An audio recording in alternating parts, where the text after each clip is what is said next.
This is Cruise Ship Heist, Cruise Ship Crime Investigators. Written and read by Stuart St. Paul. Chapter number 9, Hole Limpets. I hope neither of you two hole limpets are dropping paint in this beautiful Costa Rican sea, Ronnie shouts to the workers painting the hull as she sorts through the dust sheets and goods left in their adjacent wheeled work cage with its side off. "No, Miss Ronnie," one says. "The sea will be crystal when we sail out, ma'am," the other one shouts as they continue to work. Ronnie pulls out a large white dust blanket and shakes it, in folds, over Georgie's case.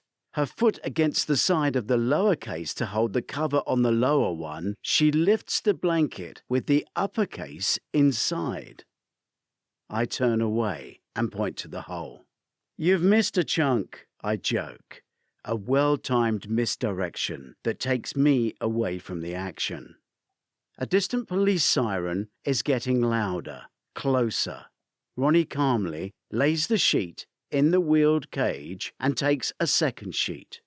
But Georgie is in a panic, clutching her bag and noticing the police car with flashing lights stop momentarily at the port gate.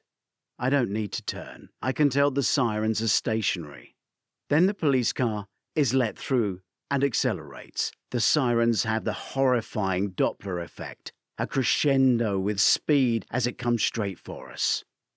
"We should be getting on our international haven," I urge, wanting to distance myself from the other two. "We're going to be arrested," Georgie worries. "Not sure they can do that now we're dockside," Ronnie says calmly.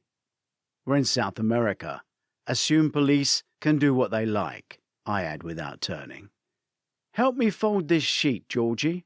Handbag in hand. "And now it's gone," Ronnie firmly instructs.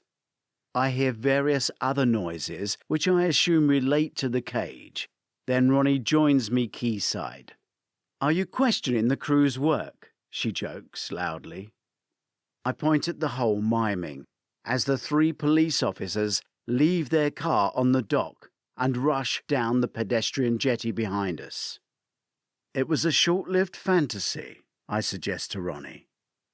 "They can't be for us." She's right. They ran straight past. She should take a bow at the success of her magic trick. We head back towards the gangway to see the 2 policemen and a policewoman disappear onto the ship. Chapter 10. Ecological Considerations. "Georgie," a female officer in white shouts as she downs the gangway that we left minutes earlier. She has such a beautiful smile, it makes me instantly consider my need to improve my social skills. My 2 partners just have cards. Mine is inside a concertinaed ship's map with my cabin number on. A dangerous reveal if the anonymous card were lost with it. A bit like putting home in your car's sat-nav. "At 3 o'clock, please come to reception for lifeboat drill and to register your credit card, so you can purchase items on board," the officer says. I collect my cases. Ronnie jumps in front. "I should make sure my painters deal with their tools and paint properly. Eco-considerations here in Costa Rica are huge," she offers, now blocking the gangway. "That's bigging your part up," I suggest. But I'm speaking to be noticed by the very pretty officer. She smiles at me in a way that makes me melt. I'm guessing she's Malaysian, though I've no idea why I think that. What a day. A collection of stunning women, and I've not even jumped on the rum bus.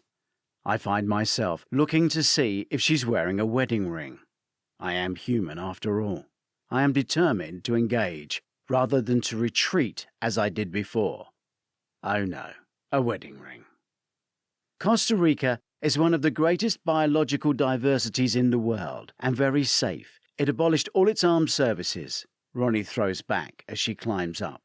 I'd forgotten she was still there. I was in a trance. "Oh yeah, and how's that working out for them?" I shout up. I notice Ronnie isn't wearing a wedding ring, but she's on a mission and doesn't turn until she's at the top of the gangway. They now spend that money on social, medical, and educational needs. Sounds like something a politician would say, I tease. It won them a Nobel Peace Prize. I grin, but Ronnie has left, and Georgie is nudging me to climb the gangway. I walk up, entering a new phase in my life that I couldn't have predicted. Please stand here, sir. I need a picture, the officer says at the entrance. He holds a mini internet-type camera on a cable attached to his computer. I offer the smallest of smiles, more than for a passport. My picture is taken, and he nods, allowing me aboard. I place my case on the X-ray machine belt, and Georgie, who is now relaxed and smiling, does the same with her own case. Did the officers say to be at reception for 3 o'clock? Lifeboat drill, Georgie explains. I do it too. It only takes a few minutes. I was hoping to grab a reggae bus and go out for the day, I say, walking through the body scanner. Not today, Georgie smiles. But there's always another reggae bus. See you at the drill. She leaves. I feel alone and used.